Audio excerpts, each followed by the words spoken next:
Hello my dear students, welcome to my channel Physics by GRB sir.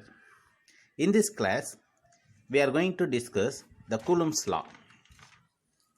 In the year of 1786, Coulomb measured the magnitude of electric force between charged object using the torsion balance instrument. Actually, this instrument was invented by him. After the keen observation done in vacuum and in medium, he formulated a law. That law is called Coulomb's law in electrostatics. So according to this law, the electrostatic force of attraction or repulsion between two point charge is directly proportional to product of magnitude of the charges and inversely proportional to square of the distance between them. My dear students, I repeat again, it is a very important law. The electrostatic force of attraction or repulsion between any 2 point charge is directly proportional to product of magnitude of charges and inversely proportional to square of the distance between them. It is the law. Right. So in order to eliminate this proportionality sign, Coulomb introduced a constant. So that constant is K. And he also found the value of K. And he got K which is equal to 1 divided by 4 pi epsilon naught. So therefore, the formula which becomes F which is equal to 1 divided by 4 pi epsilon naught Q1 Q2 divided by R square, where epsilon naught is permittivity of the free space or otherwise vacuum. Well, now let me tell you how to write the Coulomb's law in vector form. Actually, in our physics, we have to write all the equations in a vector, right? So, in order to write the Coulomb's law in vector form, let us consider 2 point charges.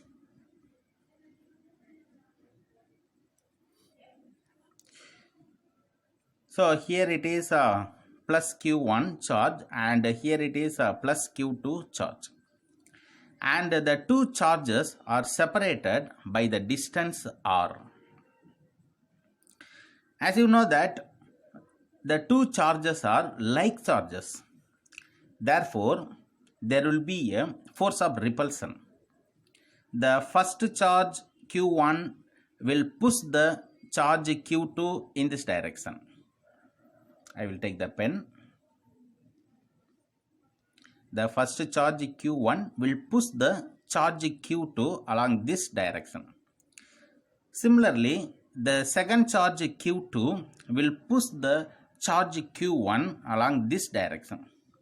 So, the both force will be going to be in opposite direction. Right. So, first I am going to consider the force is experienced by the charge Q2 due to the charge Q1.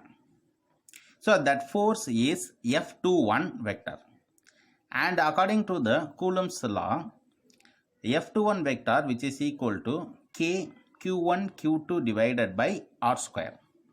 Now I am writing this equation in vector form, so that's what I have to include unit vector also in this equation. So the unit vector, the value of the unit vector is 1, and which will be useful to identify the direction of the physical quantity. So here the force is a physical quantity and the direction of the force is here. 1 minute. Yes. So it is the F21 vector, and which is acting along this direction. So the direction actually starts from the charge Q1 to Q2. That's what the unit vector is, R12 cap. So that should be included in this formula. right? Similarly, so how much of the force will be experienced by the charge q1 due to the charge q2? How much of the force will be experienced by the charge q1 due to the charge q2? So as we calculated earlier, we can formulate the formula here. So the force is acting on the charge q1 is F12 vector. So which will be equal to k into q1 q2 divided by r square. And what is the direction of the force? The direction of the force is starting from 2 to 1. So that's what the unit vector is r21 cap. And you have to include this unit vector in this formula also. Right. So from these two cases, I would like to say a result r21 cap which is equal to r12 cap. But the both unit vectors are in opposite direction.